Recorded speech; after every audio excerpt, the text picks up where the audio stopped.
Now, we were talking about recognizing when you're not moving forward, and that's one of your other specialties. I think you're one of the not very many people Oh, immunity certified to change. certified in immunity to change. That's Yes. pretty much right, recognizing that you are blocked and you're not moving forward. Or you can Yes. describe it in better words, so I let you do it. Well, no, immunity to change is exactly that.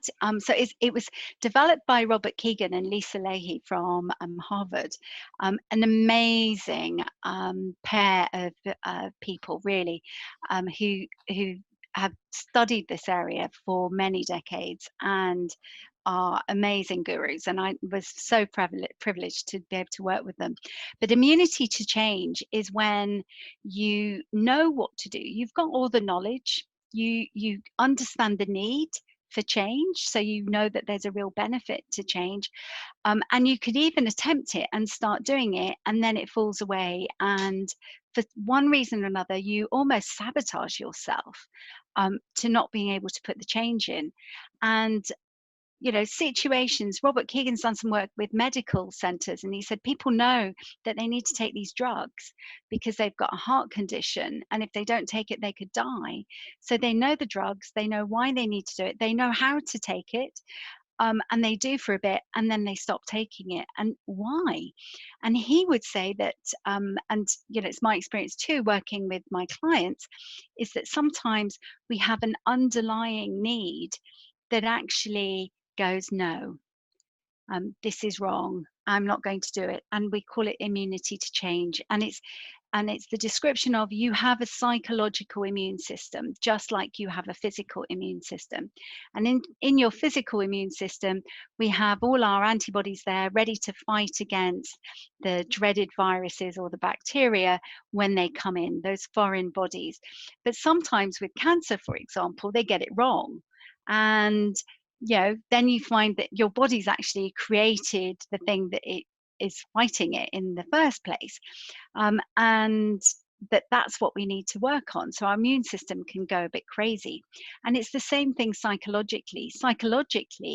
We have a system that's there running, looking at the world, making sure that we're psychologically safe, and sometimes it gets things wrong, and it might think, somebody who takes pills every day is a loser, and so therefore they can take Mhm. it for a couple of days, but then this underlying belief kicks in and says, I'm not a loser, I'm not one. And people are not even conscious of this. This is all done at an unconscious level.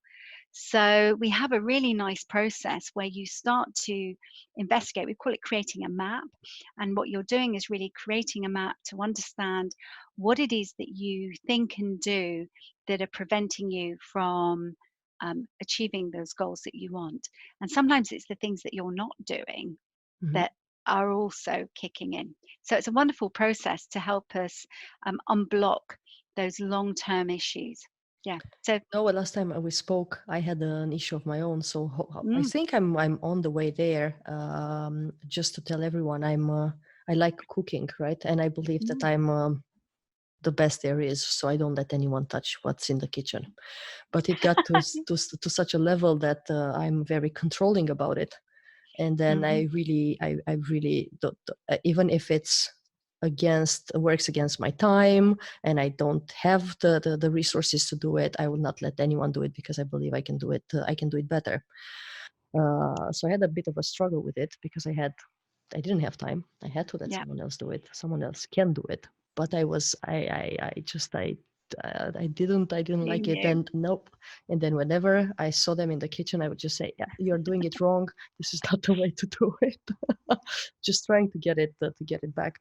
So I think it's getting better, but there was something there that was blocking me. And I think part of it was the praise that people like what I'm cooking,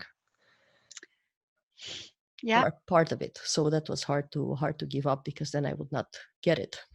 yeah. How would you ever get recognition?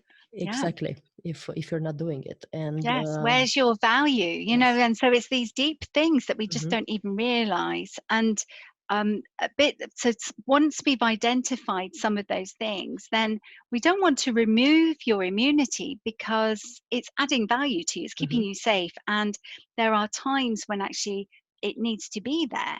And so what we would be doing is saying, actually, just for this one thing about cooking, for example, if you don't mind me using this, um, maybe sometimes it's okay for you not to do the cooking.